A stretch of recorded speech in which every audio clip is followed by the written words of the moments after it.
Hello, welcome to the video. So today we're going to look at the C64 and cassettes.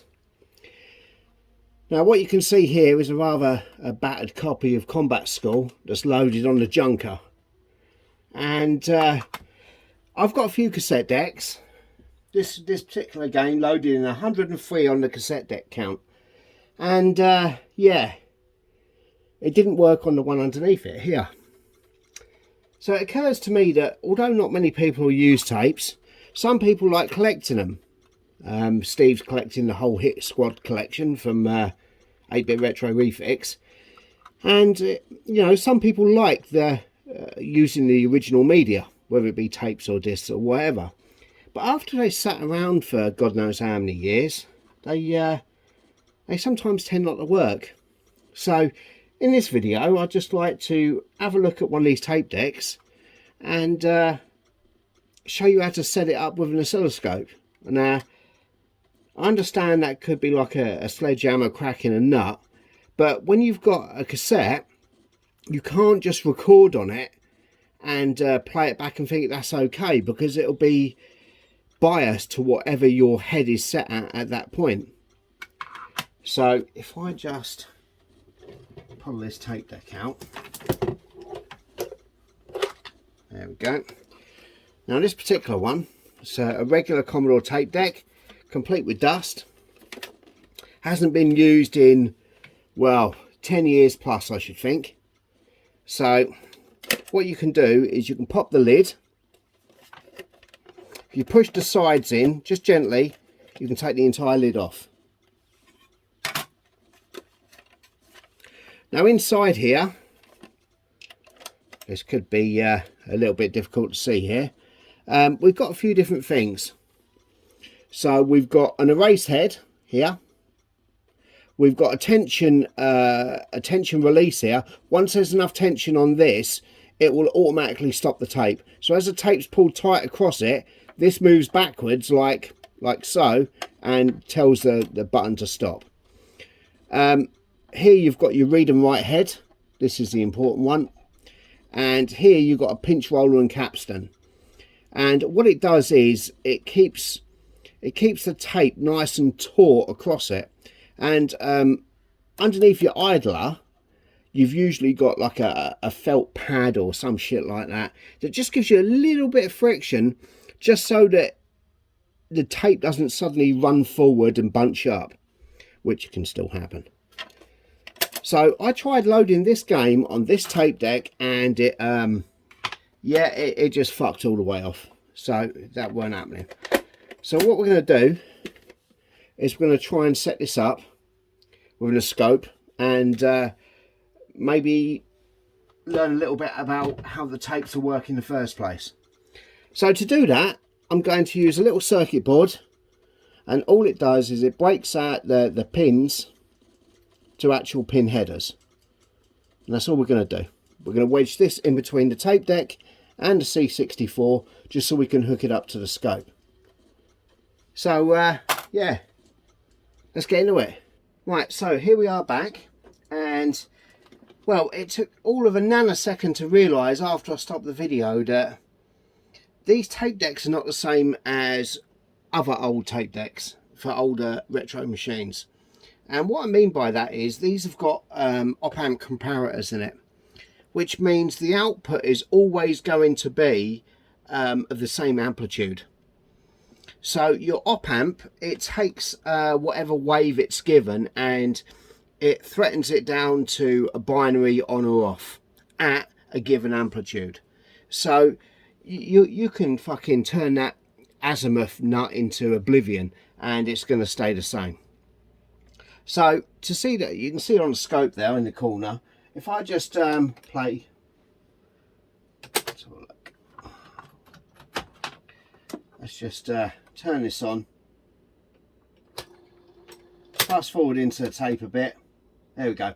Now you can see here that you've got a certain size wave, and that's 5 volts hot, and that's always going to be 5 volts. It'll be 5 volts tomorrow, 5 volts 25 years ago. It's going to be 5 volts. and that's because the op amp is set up to give out a range of on or off between 5 volts. However, the crossing point for when it determines it's a 1 or a 0 is is how you set it up from the Azimuth. Now, when you set up the Azimuth, it reads into the tape, so you can move it up and down, and generally you lose a lot of your top end harmonics as it becomes anything away from its optimal point, and that's why you end up with loads of load errors. The C64 and a lot of other machines, it's typical on getting the high frequencies to get the data across. Once you start losing the higher frequencies, the entire arsehole disappears out of the signal. So you can see that on the scope there as it's playing and happily along. So yeah, using an oscilloscope like this is going to get you absolutely fucking nowhere every day of the week. The only way it'll work is if you go inside to the board and tap it before it hits the op amp. This presents a bit more of a problem. You see, with these Commodore tape decks, the Azimuth is set up according to the casing. So, in order to illustrate this piece of shit tape deck here is the one I got the game to load on a little while ago. Let's stop that and rewind that. Okay. Now, some particular people when I was younger and I was at school, they'd just take the top off and drop the tape straight in. But you don't need to be a genius to work out that the mechanics are bolted to this. So if you use this as well, it's being held away from the bottom of here upwards. So your position differs yet again. So you could set the Azimuth up like this and then put the top back on and it says, oh no, it's all gone to shit, mate. And it ain't having none of it.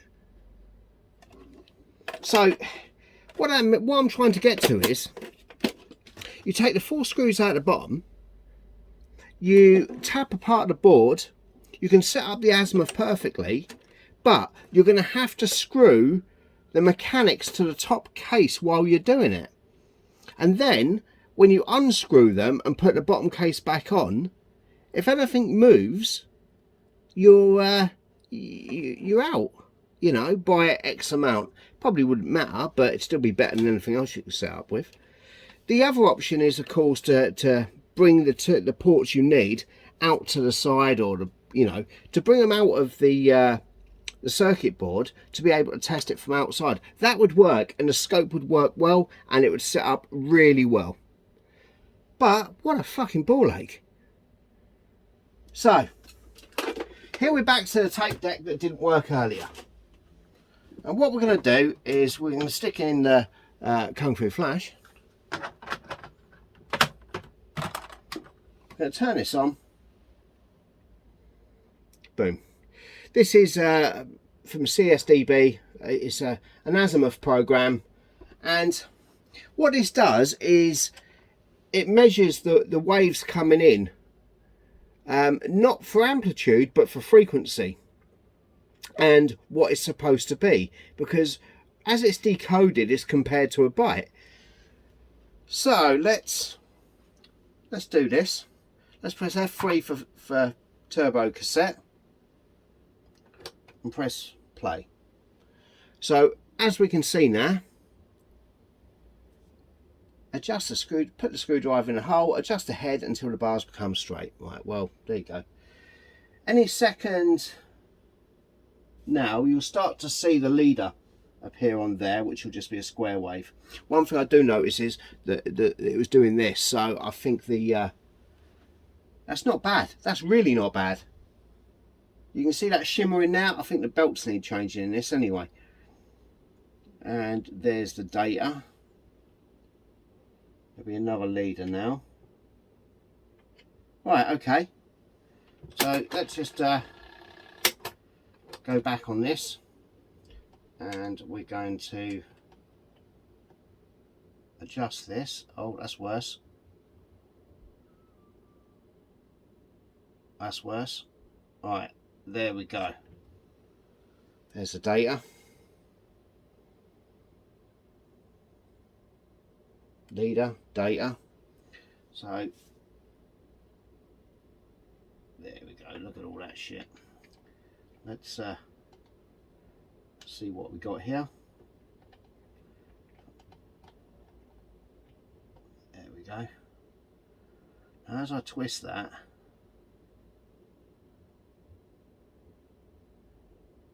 that's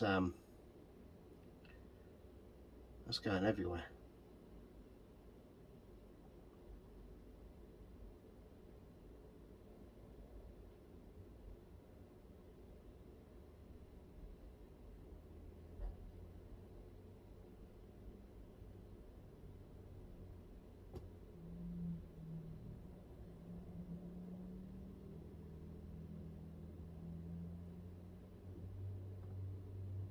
Right, that's not bad.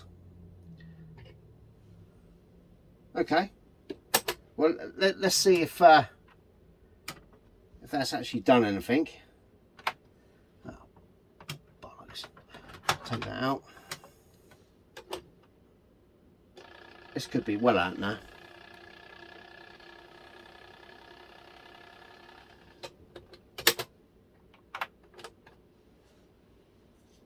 So we'll leave the scope running, just so I can see when the leader is.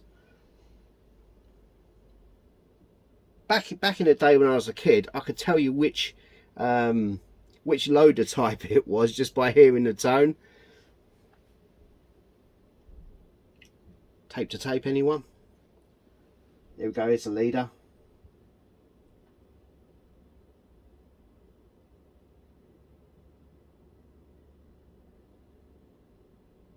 And there's a data packet. Boom, combat school. They if you save a file name with a clear home and a white symbol on it, it will do that. It's a fun fact. You put the two PETSCII control characters in the file name when you save it. Well,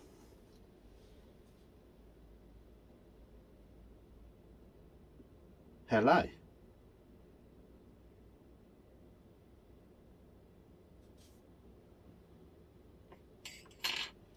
Yeah, so that's loading in.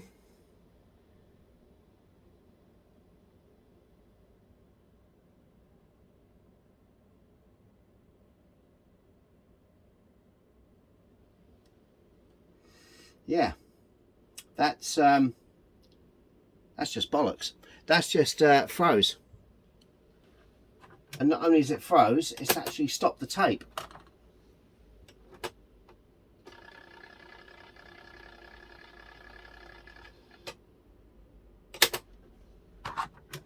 Okay, that's well, that's a surprise, I must admit. I didn't expect that. Right, there's the leader. That looks superb. That absolutely looks superb. No, I'm not having it. Now, I've actually had the bottom off this tape deck, so I know full well that the belts are a bit fucked.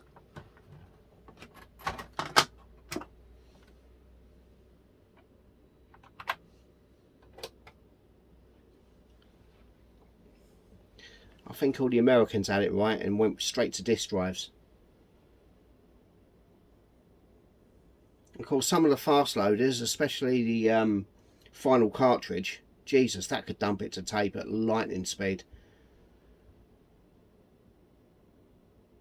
That's when it really needs, your tape deck needs to be tip top. Now, the first thing I'd recommend is getting some isopropyl alcohol on the read head. I haven't done that, so it could be caked and all sorts of crap. But I don't recommend using a cotton bud because you get all them strands all over it and you don't want that transferring to the tape at all.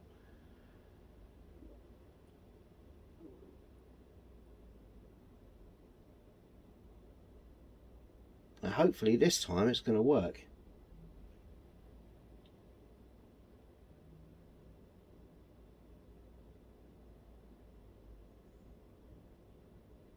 It's obviously loading data incorrectly, because you know, you're right and that isn't corrupted or anything.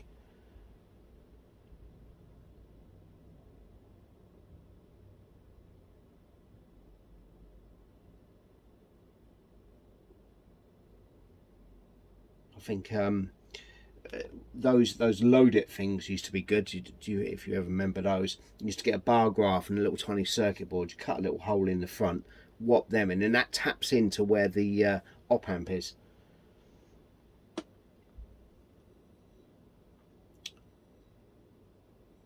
Well, how about that?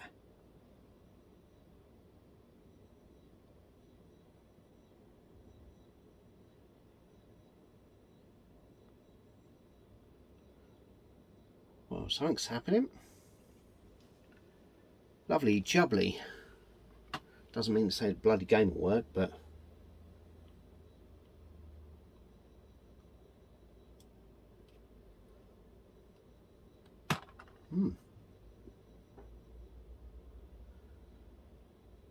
the other thing is, this poor machine of mine has been beasted so much.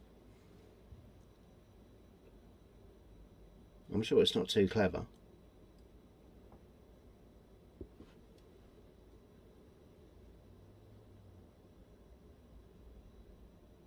So yeah, we have these machines, we have them left around, and we go to use them, albeit in the case of tapes maybe once in a blue moon, and the fucker won't start.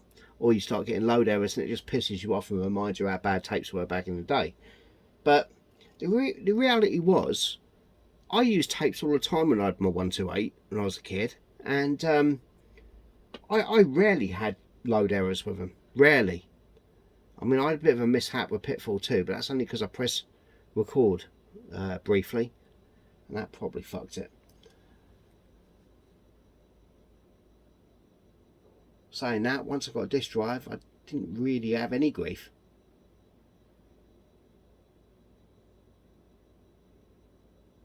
But that's the other thing. I will be doing how to calibrate your alignment on the 1541, and yeah, I've got a proper calibration disc somewhere, so I'll dig that out and we'll fire up the scope and we'll do that.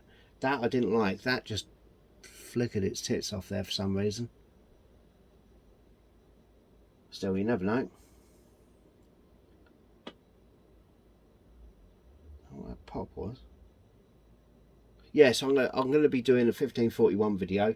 I've got a whole load of stuff, just having the time to do it. So I think this is on its last legs. 77 on the tape count, not quite. So yeah, check out my other compadres and a little YouTube group we've got. That is 8-Bit Retro Refix, Retro 4U, YARC, and Josip's Retro Bits. I'm going to leave the notes in the description and links to their channels. Be sure to check them out. I think this is just about done. At least this is not an Amstrad. You will be waiting all day for one of them to load.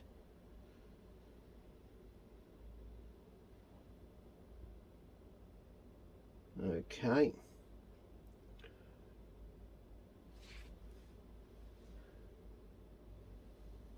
Almost there.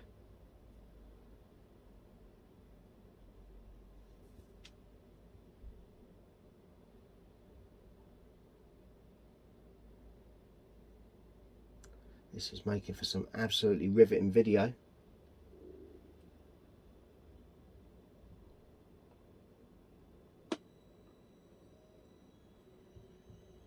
There we go. It's in. Lovely jubbly. Yeah, let's do that. Yeah, so there we go. Using an oscilloscope to set up a tape drive is not going to happen. Not from the externally anyway. You're better off using the Azimuth program. I'll put the link on from CSDB in the notes as well. Yeah, Excellent. So have a good weekend. It's going to be a scorcher. Check out the channels I've mentioned, and I'll catch you next time.